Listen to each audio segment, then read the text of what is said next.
Quels sont les avantages de l'assurance maladie et quels sont les différents risques maladies qui existent? Très bien. En français facile, nous dirons de façon triviale que dans le secteur de la santé, nous distinguons deux grandes catégories de risques. Il y a ce que nous appelons les petits risques et les gros risques. Les petits risques surviennent de façon très fréquente, très régulière, mais leur prise en charge ne nécessite pas beaucoup d'argent parce qu'ils ne sont pas très graves. C'est le cas par exemple d'un paludisme simple, d'une petite fièvre d'un enfant, d'une petite diarrhée que l'infirmier du coin peut prendre en charge, etc.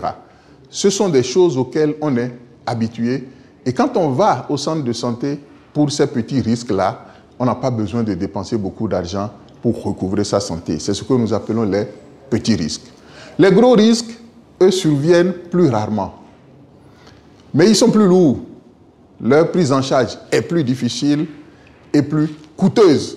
C'est le cas, par exemple, d'un accouchement dystocique, c'est-à-dire un accouchement qui ne se fait pas de façon banale par voie basse, par exemple une césarienne ou un accouchement compliqué. C'est le cas, par exemple, d'une hospitalisation. C'est le cas, par exemple, d'une intervention chirurgicale. Toutes ces situations de maladie sont catégorisées dans le groupe de ce que nous appelons les gros risques. Alors, l'assurance maladie universelle met en place un mécanisme qui permet de protéger les populations contre tous ces risques, que ce soit les petits risques ou les gros risques. Vous avez parlé du paysan qui ne sait ni lire ni écrire. C'est difficile de lui expliquer la différence entre petits risques et gros risques. Mais on peut lui expliquer facilement ce que c'est que le paludisme. Il comprendra et on lui dira, ton paludisme simple là, c'est un petit risque. Avant que ça ne se complique pour devenir un gros risque, dès que tu sens la moindre fièvre, dès que tu sens le moindre mal de tête, va au centre de santé le plus proche. Le paysan, il est vrai, il n'a pas été à l'école, mais il va au champ tous les jours.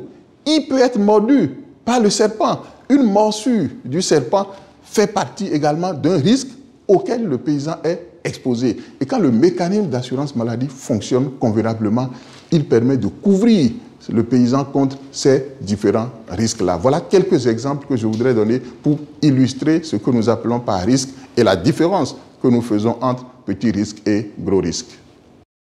Avec INAM, se soigner n'est plus un souci.